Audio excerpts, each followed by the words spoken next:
Sana bir soruyla başlamak istiyorum. Hani böyle 40 yılını, kanını terini akıtarak devasa mermer bir anıt inşa etsen, Hı hı. hayatının eserini yani ve günün sonunda bu devasa emeğin karşılığında sana böyle adeta sadaka gibi bozukluklar gönderseler, ne yapardın? Yani herhalde büyük bir yıkım olurdu benim için. Boyun mu eğerdin yoksa o parayı yüzlerine çarpıp kendi efsaneni mi yazardın?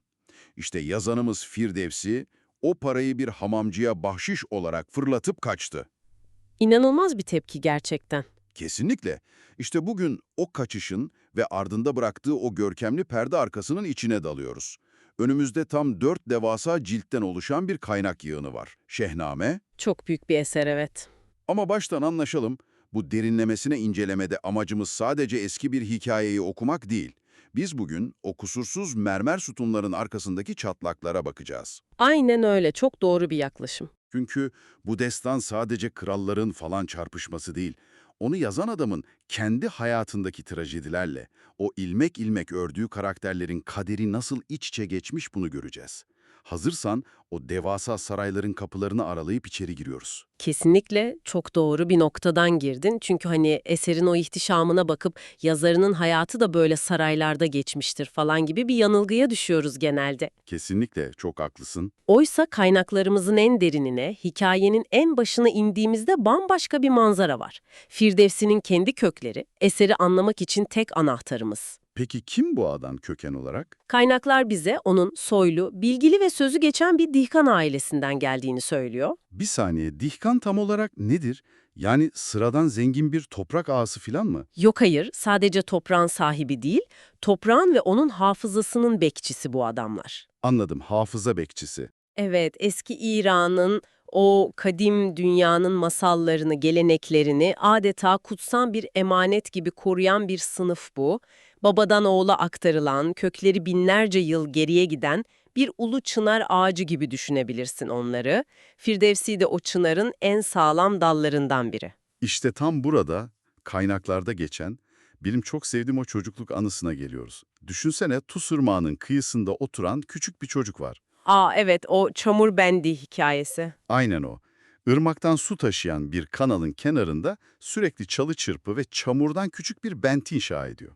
Ama doğanın gücü affetmez tabii. Affetmiyor evet. Suyun gücü o amansız akış her seferinde çamur bendi yıkıp geçiyor. Ve o çocuk bir gün o bendi yıkılmaz taştan ve kireçten yapmayı kafasına koyuyor. Çok güçlü bir sembol bu. Kesinlikle.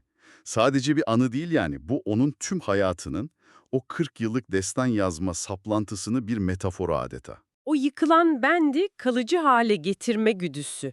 Yani suyun alıp götürdüğü o çamuru zamanın silemeyeceği bir anıta dönüştürme arzusu. Evet, efsaneleri kalıcı hale getirme savaşı. Kesinlikle. O dönemde şairin dostu Muhammed Leşkeri diye biri var.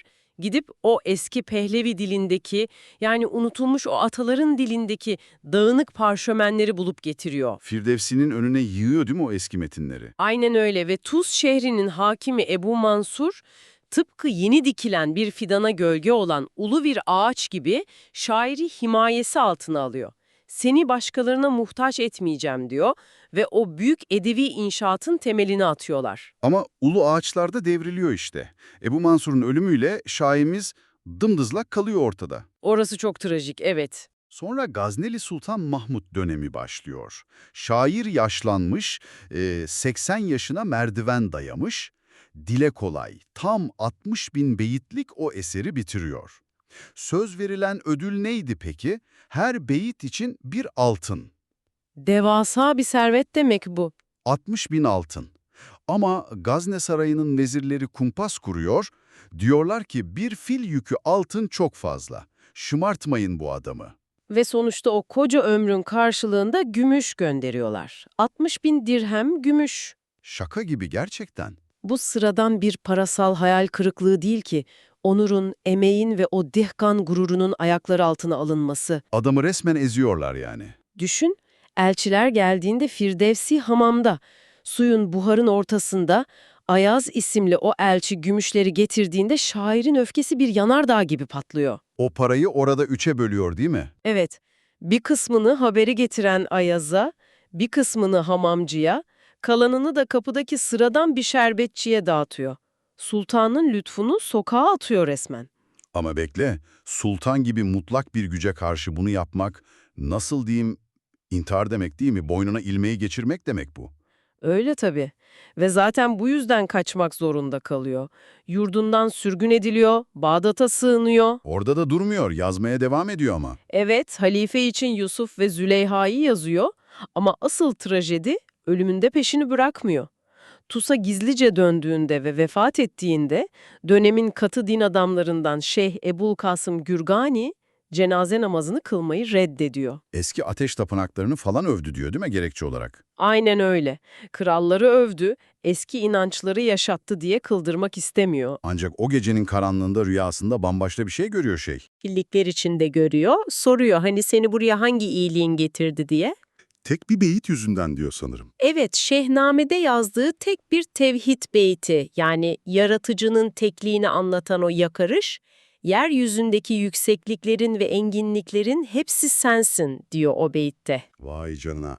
O tek beyit 60 bin beytin ağırlığını taşıyıp ruhunu kurtarıyor yani. Kesinlikle. Sanatın ve saf inancın saraylardan ne kadar bağımsız olduğunun kanıtı bu. Evet ya. Yani çocukluğunda yıkılan o çamur bendi taştan inşa edemedi belki ama zamanın saray entrikalarının yıkamayacağı 60 bin beyitlik bir kale inşa etti. Çok güzel bir benzetme oldu bu. Eserin ikinci cildine, efsanevi çağa geçtiğimizde ben asıl şunu merak ediyorum. Yazarın kendi hayatında sultanlardan gördüğü bu ihanet, destandaki kralların kaderini nasıl etkiledi sence? Kaynakları okurken izini sürmesi en büyüleyici şeylerden biri bu bence. Firdevsi sarayda ne gördüyse krallara da o ruhu üflemiş. O kibri yansıtmış yani. Aynen.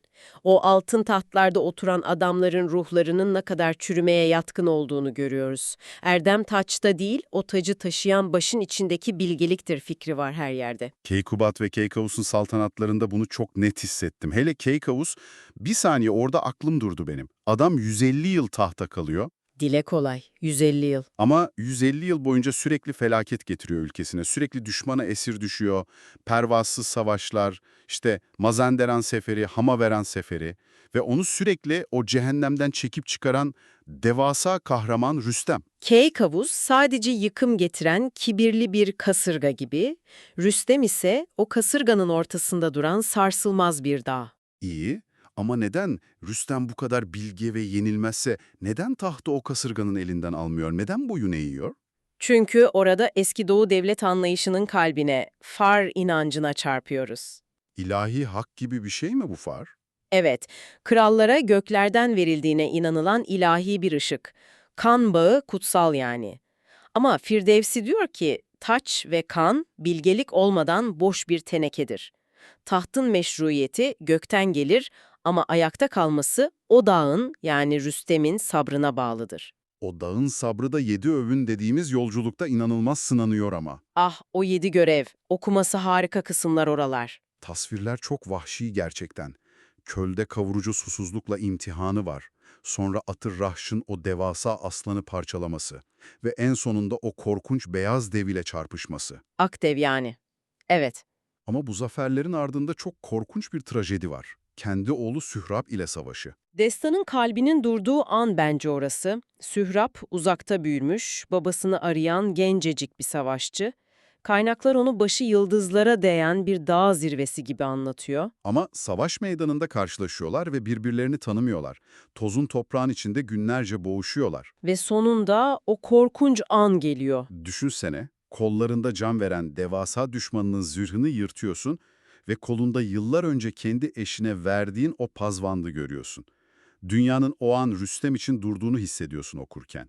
Bir babanın kendi soyunu toprağa akıtması, Yıkım mutlak yani. Rüstem bir daha asla eski Rüstem olamıyor.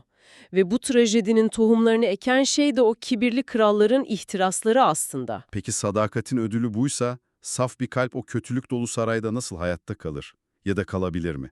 İşte bu bizi o 3. cilde o ihanet labirentine götürüyor. Siyavuş'un hikayesi. Siyavuş bütün bu kanlı destanın içinde nasıl diyeyim bir nilüfer çiçeği gibidir. Çamurun içinde temiz kalmaya çalışan bir çiçek, evet. Babası Keykavus'un sarayı zehirli tutkularla doluyken o radikal bir karar alıp düşman ülkeye Turan kralı Efrasyab'a sığınıyor. Ve çok da saygı görüyor orada başta. Piran'ın kızı Cerire ile sonra Efrasyab'ın kızı Firengis'le evleniyor. Hatta doğayla uyumlu kendi şehri Siyavuşgirdi inşa ediyor.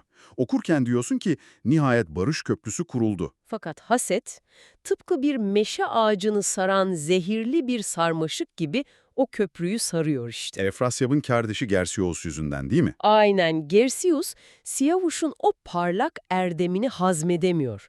Kralın zihnine şüphe zehrini akıtıyor usul usul. Diyor ki, Siyavuş, İran'la gizlice birleşip bizi yok edecek. O yaklaşan felaket hissi metne çok ağır işlenmiş ya. Siyavuş o karanlık rüyayı görüp uyanıyor. Eşi Firengis'e veda ediyor, hiç isyan etmeden sırf kan dökülmesin diye teslim oluyor. Celladı Geruy tarafından acımasızca idam edilmesi peki? Çok fena orası. O masum kan toprağa düşüyor, eşi zindana atılıyor ama doğa kendi kanununu işletiyor bence burada. Zindanda oğlu Keyhusrev doğuyor. Evet, intikam tohumu. Piran onu çobanların yanına saklıyor, kışın toprağın altındaki tohum gibi. Yıllar sonra Giv gelip onu İran'a götürüyor. Yalnız tam burada kaynakları okurken gözlerime inanamadığım bir şey oluyor. Dördüncü duvarın yıkıldığı yer değil mi? Kesinlikle. Metin aniden duruyor. Firdevsi kendi sesiyle araya giriyor. 60 yaşına geldiğinden feleğin ona gençliğindeki atik dizginler yerine titreten bir baston verdiğinden şikayet ediyor. Çok çarpıcı bir andır o. Ya bir saniye dedim okurken, destan anlatıcısı neden masum bir adam kurban edilirken araya girip yaşlılık dertlerinden bahseder? Şair acaba Siyavuş'un ihanetiyle kendi emeğine yapılan ihaneti aynı kefeye mi koyuyor sence? Hedefi tam 12'den vurdun. Siyavuş destanda emeğin iftiralarla kurban edilişinin sembolü. Firdevsi de 40 yıllık eserinin bir vezirin iftirasıyla nasıl kurban edildiğini hatırlıyor o satırlarda. Siyavuş'un boynuna inen kılıçla kendi gururuna saplanan hançer birleşiyor yani. Aynen öyle. Diyor ki adeta, o dökülen kan benim akıttığım terdir. Yazarın kendi acısını efsaneye böyle kattığı nadir anlardan biridir bu edebiyat tarihinde. Tüyler ürpertici bir detay. Ve o masum kan 4. cilde geçtiğimizde topyekün bir dünya savaşına dönüşüyor. Keyhüsrev babasının intikamı için harekete geçiyor çünkü. Evet, devasa ordular. Hemaven Dağı eteklerinde o kıyamet başlıyor. Artık tekil maceralar yok, mahşer yeri gibi savaş alanları var. Kaynaklar orayı çok epik anlatıyor. Gökyüzünün abanoz ağacı gibi simsiyah olduğunu, dağların temellerinin sarsıldığını falan söylüyor. Rüstem artık bir doğa gücü gibi savaşıyor orada. Kamusu alt ediyor, devasa savaş filleriyle gelen Çin Hakan'ını kementle devrilen bir dağ gibi tutup esir ediyor. Kafur ve Puladvent ile mücadeleleri de var. Beni en çok çarpan o dev Ekfan oldu ya. Rüstem uyurken altındaki toprakla beraber onu havaya kaldırıp okyanusun karanlık dalgalarına fırlatıyor dev. Ama o dağ okyanustan da sağ çıkıyor. Tabii şair bu kaosun içinde bize küçük pencereler de açıyor nefes alalım diye. O küçük aşk hikayesi mi? Bijen ile Münije. Evet, domuz sürüleriyle savaşırken düşman kralın kızına aşık olduğu için dipsiz bir kuyuya atılan Bijen'in hikayesi. Onu da Rüstem kurtarıyor oradan. Aynen. Dünyanın sonu gelirken bile böyle aşk ve küçük insani kurtuluşlar o sert taş dokuyu yumuşatıyor metinde. Ama nihayetinde yine büyük yangına dönüyoruz. Keyhüsrev düşmanı tamamen kökünden kazımak için ordusunu 4 devasa kola bölüyor. Rüstem, Feramurs, Eşkeş ve Guders komutasında. Aynen. Bu savaş artık 2 kişinin düellosu falan değil yani. Hani 2 devasa okyanusun birbirine çarpıp karaları yutması gibi bir şey. Durdurulamaz bir güç. Hatta 4. cildi okurken şöyle düşündüm. Sanki Siyavuş'un intikamı, o ilk adalet arayışı unutulmuş da savaş kendi kendini besleyen bir orman yangınına dönüşmüş. Firdevsi acaba savaşın asıl amacını nasıl yok ettiğini mi anlatıyor burada? Kesinlikle okuyucunun durup düşünmesi gereken nokta burası. Adalet arayışı olarak başlayan kıvılcım, dünyayı yakan kör bir fırtınaya dönüşüyor. Nilüfer çiçeğinin yerini kan denizi alıyor. Evet, Firdevsi diyor ki adaleti sağlamak için bile çekilen kılıcın gölgesi masumları karanlığa boğar. Savaşın kazananı yoktur, sadece yıkıntılar üzerinde nefes alan taraf vardır. İnanılmaz gerçekten. Bütün bu yolculuğa dönüp bir bakalım. Tuz Irmağı'nın kenarında çamurdan bir bent inşa eden çocuk. 40 yılını verip sultanın ihanetine uğrayan ama kelimelerle yıkılmaz bir imparatorluk kuran bir adam Firdevsi'nin kendi destanı. ve onun zihninden dökülen dünya. 4 cilt boyunca yenilmez kahramanlar, mahşer yeri savaşlar, ihanetle parçalanan tahtlar. Tüm o okyanus dalgaları aslında tek bir adamın aklından süzülüp 1000 yıl öteden bize ulaşıyor. Ve bu yapının tam ortasında sürekli atan tek bir kelime var metinlerde. Felek. Yani o durmadan dönen kader çarkı. O ordular da, kibirli krallar da, o sarsılmaz Rüstem de eziliyor o çarkta. Hatta Firdevsi'nin ta kendisi bile nihayetinde feleğin o amansız değirmen taşına boyun eğmek zorunda kalıyor. Zaman her sarayı kuma çeviren devasa bir güç sonuçta. Herkes o taşın altında kalıyor yani. Kesinlikle. Şehnamenin anlattığı şey zaferler değil, zaman karşısındaki çaresizliğimiz. Ama insan ürettiği eserle, bıraktığı destanla ölümsüz olabilir. Mermer yıkılır ama rüzgara bırakılan kelimeler kalır. Ne muazzam bir kapanış oldu bu, kelimelerden kurulan asıl taht. Şimdi bu incelemeyi bitirirken sana bir soru sormak istiyorum, bizi dinleyen sana. Hı hı. Kendi hayatında kurduğun o küçük çamur bentler, başkalarının vefasızlığı ya da zaman yüzünden yıkıldığında boyun eğip çekiliyor musun? Yoksa onların yerine taştan, kendi emeğinden yıkılmaz bir destan mı inşa ediyorsun? Zaman değirmeni dönerken ardında ne bırakacaksın?